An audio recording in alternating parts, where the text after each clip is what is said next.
Thank you for attending Abilities of Northwest Jersey's informative webinar series. For those of you returning to our webinar series, thank you for coming back.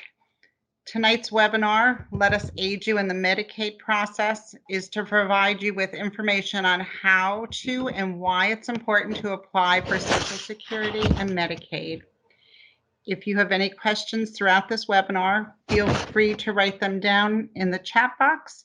There will be a question and answer session at the end of this presentation.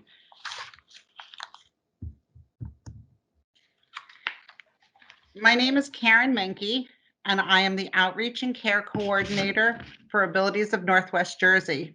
I'll be your first point of contact for any questions you have or any information you are seeking. Before we get started, I want to tell you a little bit about myself. I joined the Abilities staff in 2016 after retiring from teaching special education for 32 years in high schools in Warren County. I was the 2001-2002 State of New Jersey's Warren County Teacher of the Year, representing not only Warren County teachers, but more importantly, special education teachers. Although I'm a retired teacher, I continue to co-chair the Transition Coordinators Network of New Jersey, where I help keep high school special education teachers, child study team members, and service providers across New Jersey abreast on transitioning topics. I'm the mother of 3 grown children, all of which had IEPs while they were in school. I've also sat at IEP meetings on all sides of the table. Let me tell you a little bit about Abilities before we begin this webinar. Abilities of Northwest Jersey is a 501c3 agency and has been providing outstanding services to adults in Warren County for over 47 years. We're the only organization in Northwest Jersey recognized for their outstanding services for adults with autism. We have expanded over the years to provide services to adults in Warren, Morris, Sussex, Hunterdon, and Somerset counties, reaching over 375 individuals daily. Our mission is to improve the employability and quality of life for people with different abilities by providing training and individualized services. Our vision involves an inclusive community where individuals with different abilities are given the opportunity to reach their fullest potential in life. Abilities is where choice happens. We provide services remotely, in homes, in programs, in the community, on campus, and at places of employment, all based on person-centered planning. Some of our services include student transition, community employment, health and wellness for groups and individuals, life enrichment, behavioral and medical supports, speech therapy, sensory integration, technology, community volunteering, music and art enrichment, and pet therapy, just to name a few. We're continually expanding and developing our program supports, upgrading technology, our sensory rooms, and developing our community-focused businesses to meet the needs of the individuals we serve. We at Abilities of Northwest Jersey are available to assist you as you begin your transition process for your son or daughter. Please feel free to reach out to me at any time if you have any questions. This is a list of our most recent webinars that we'll be providing. Feel free to register for all of them or any of them that will meet your needs. We also will be providing another list of about 6 or 7 more webinars in the next few weeks of other topics we'll be covering. Now on to what Abilities webinar is all about tonight. At this time, I'd like to introduce to you our presenter for tonight's webinar on social SSI and Medicaid, Darren Garansi. Darren has worked for provider agencies for 29 years. He's participated in the depopulation movement when New Jersey began closing its developmental centers. He has worked for Allies Incorporated since 2002. While at Allies, he has functioned in numerous roles, including a DSP, supports manager, residential coordinator, various director positions, including executive director, vocational services director, day services director, quality assurance director, vocational and transition service director, and has addressed families and parents relative to transition in the past and has worked with New Jersey Medicaid and NJ WINS to ensure that those we serve become eligible or maintain their eligibility with Medicaid. He also has intensive experience in working with DDD and DCF in developing various services. Darren comes to us with a wealth of knowledge. Thank you for joining us tonight. Let's get started. Navigating Medicaid. Medicaid is a necessary component for folks transitioning into the adult world. As we already said, eligibility is what drives services once someone turns 21. Up until the age of 21, there's entitlement, but once someone ages out of that system, it is a system of eligibility. So clicking onto my next slide. So what this presentation will assist you in is understanding how Medicaid supports your family member, understanding the obligation to move from services under Perform Care to those provided by the New Jersey Division of Developmental Disabilities, or DDD, establishing and maintaining DDD enrollment, and how to seek additional resources relative to Medicaid. So what does Medicaid cover? Medicaid will cover health insurance for an individual with a developmental disability, and it will also cover home and community-based services, otherwise known as HCBS, which includes varying degrees of active treatment in residential, day, and work settings. So depending on what type of services you're looking for your family member, you may be looking for day services, you may be looking for some degree of supported employment services. DDD will cover follow along, and I didn't really talk about DVR, but part of that also is if you're looking at employment for your adult family member, you're going to be looking at that through DVR. And some of you might be thinking about, and I did speak with a parent today, and it was a very nice conversation. We were talking about the fact that as we became adults, we were afforded the choice to kind of fail and succeed and test the waters and spread our wings and get apartments and move out and things like that. I've worked for people with disabilities for almost 30 years now, and we serve people residentially and in day services and in employment services. And while I realize that there's a lot of people we serve that are incredibly vulnerable, that need a significant degree of supports, I also think it is good that we can offer the opportunity for people to be as independent as they can. So down the road, some of you might be thinking about some type of opportunity for your family member to do that. So to that end, Medicaid will cover residential services based on each individual's need, and that can all be evaluated through the New Jersey Comprehensive Assessment Tool, the NJCAT. Okay, so Medicaid eligibility. At age 18, individuals with developmental disability should apply for supplemental security income, which is SSI. That's the most common route in which one can receive Medicaid. And the SSI program pays a monthly benefit to adults with disabilities age 18 and older who have limited income and resources. What's important to note, and I know a lot of family members get a little concerned or anxious about the whole Medicaid process, is that Medicaid eligibility and SSI eligibility is actually based on the individual's resources. So if you are assisting your family member in applying for these, they're not going to look at your income. They're going to look at the actual resources of the person applying for the service. So that's important to note. I know a lot of parents say, well, I really don't want the government to be involved in my finances, to be involved in what I'm doing. I do not want to go through that. But it is important to understand that it's actually the resources of the individual.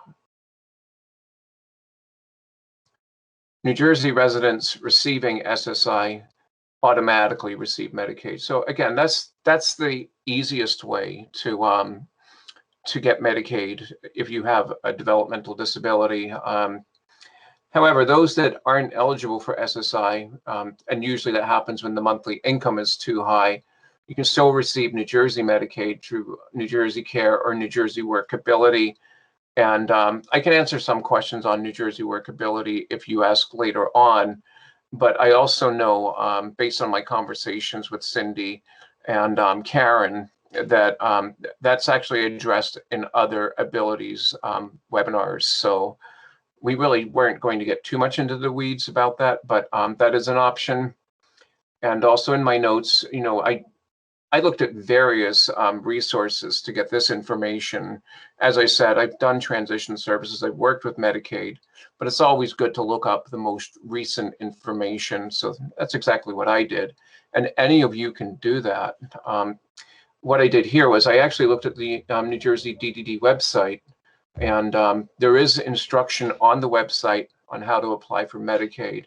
And again, years ago, when I was at high schools teaching parents on how to go through this process, and I was saying this to Karen today, we were talking on the phone, we would go through the whole process by calling the New Jersey DDD intake numbers, and they would send us forms, and then we'd fill out the forms, and then they would send them back telling us what was wrong, and then we'd go through that, and that would go on for quite some time. Nowadays, you have the internet and you can go right on the website. It guides you right through the whole process, and it's a lot more comprehensive than what it used to be. So for any of you that need that information, we'll send you the links. But again, here, DHS, Medicaid eligibility and DDD, part of nj.gov. It's on the DDD website. It's very easy to access.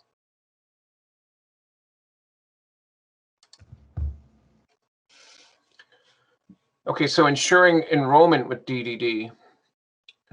And again, it used to be in the past that the division would accept applications for services as soon as someone's family member was actually determined to meet all the requirements of having a developmental disability, those 7 domains of functioning that prevent one from being independent in the community, managing their finances, ensuring employment, and so on and so forth. And now that's not the case. You have to be 18 to be able to apply. As I said in the past, the division would accept and enroll individuals that had been determined to have a developmental disability. But at this point, they reached agreements with DCF back around 2013. So individuals with developmental disabilities receive services through Perform Care until they turn 21. DDD eligibility is not automatic unless individuals are grandfathered in. And if the individual served was born before January 1st, 1997, as a child 21 or younger, and was deemed eligible to receive DDD services back prior to January 22nd, 2013. So again, those that meet that requirement are actually grandfathered in, but if they're not, you have to actually apply as soon as the family member turns 18. So everyone else needs to apply for DDD services. Individuals must meet the functional criteria defining a developmental disability, and individuals must be Medicaid eligible. So there are some guidelines that you can look at. Sussex County ARC does offer guidelines. Functional areas considered, again, are self-care, learning, mobility, communication, self-direction, economic self-sufficiency, and the ability to live independently. And again, you can refer back to Medicaid eligibility and DDD And that's on the DHS DDD websites, which we can give you the links to.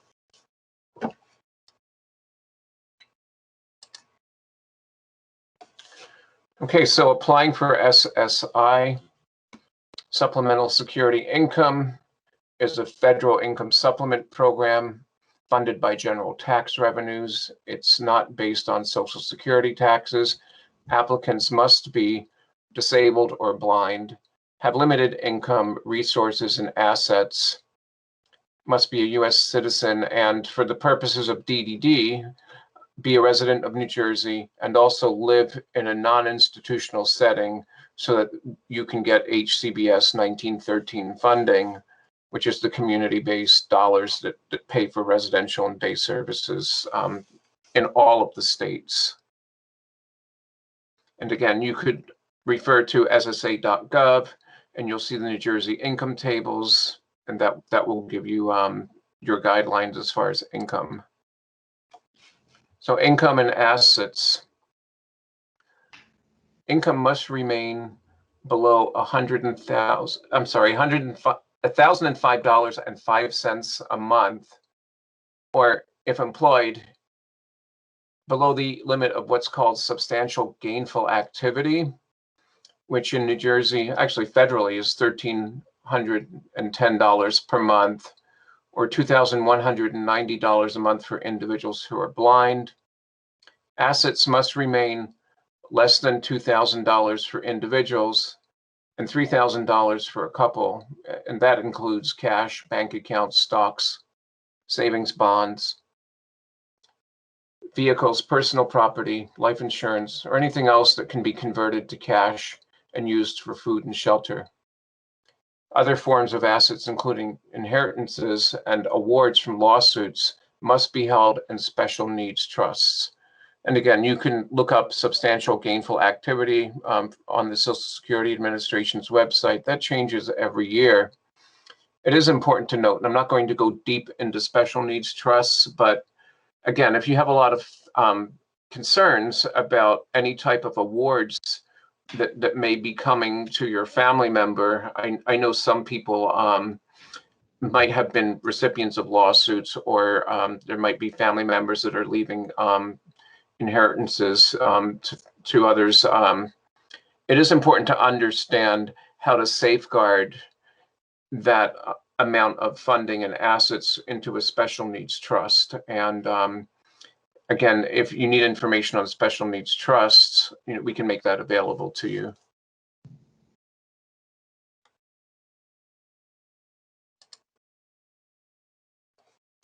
Where and how to apply. It used to be that you would have to go down to Social Security, but again, things have changed, especially in COVID. I used to do a lot of work with individuals I serve, where I would take them to the field offices for the Social Security Administration. But I did some recent homework to determine whether or not that's still possible. And that doesn't seem like a possibility right now. I didn't see anything where the field offices were accepting appointments. If any of you know differently, let me know. But as far as I know, everything is web-based. So to apply for SSI, visit the Social Security Administration website, and there's the link right there. Again, we'll share that with you. To apply for DDD services, visit the New Jersey DDD website to access the application checklist, and then the link is right there. So again, I looked at the application checklist. It's really comprehensive. It really walks you through, and it's a lot less confusing than how things were in the past.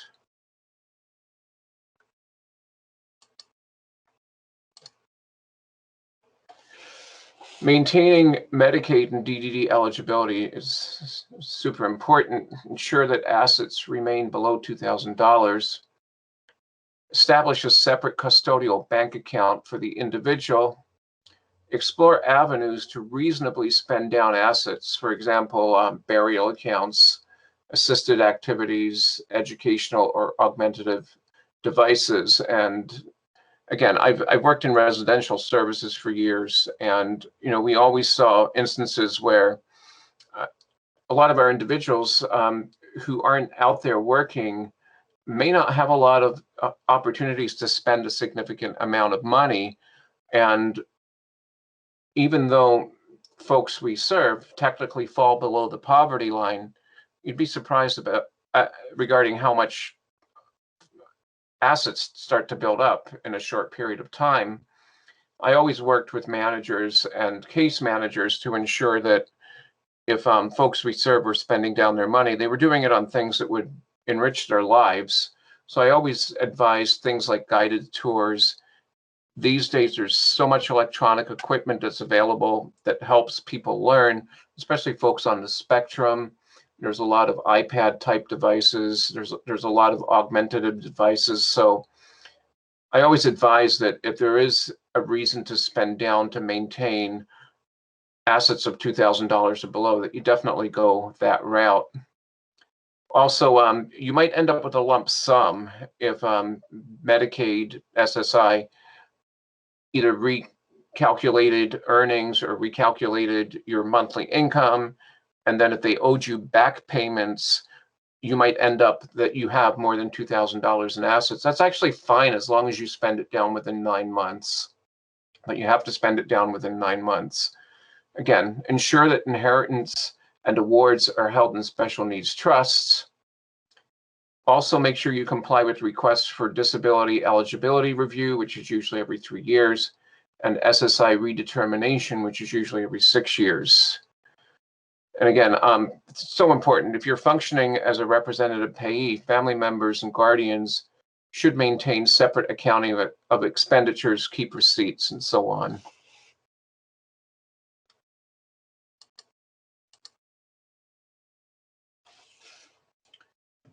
Must ensure that the individual served consistently remains in the country.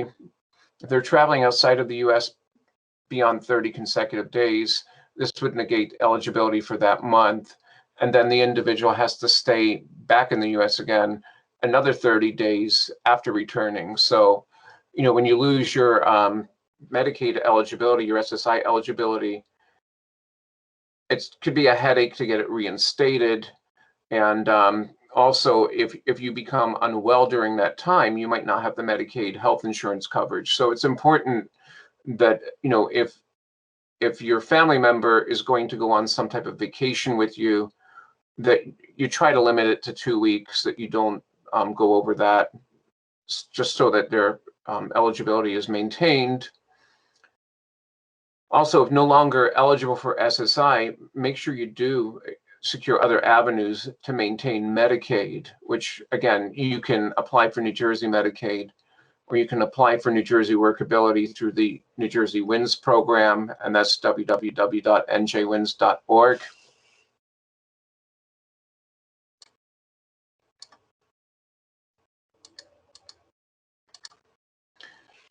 And these are your additional resources. As I said, these are all the links that you can resource to get your fact sheet for DDD eligibility. This will help you understand SSI. You could figure out how to qualify for DDD benefits in New Jersey through Sussex County ARC. You have your application again for Medicaid. And that's pretty much it. If you have any other questions that can't be answered today, you can always reach out to me.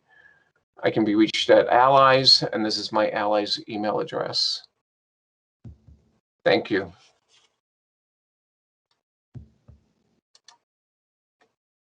Thank you, Darren, for all the valuable information. Again, if you have any questions, you can reach out to Darren or myself.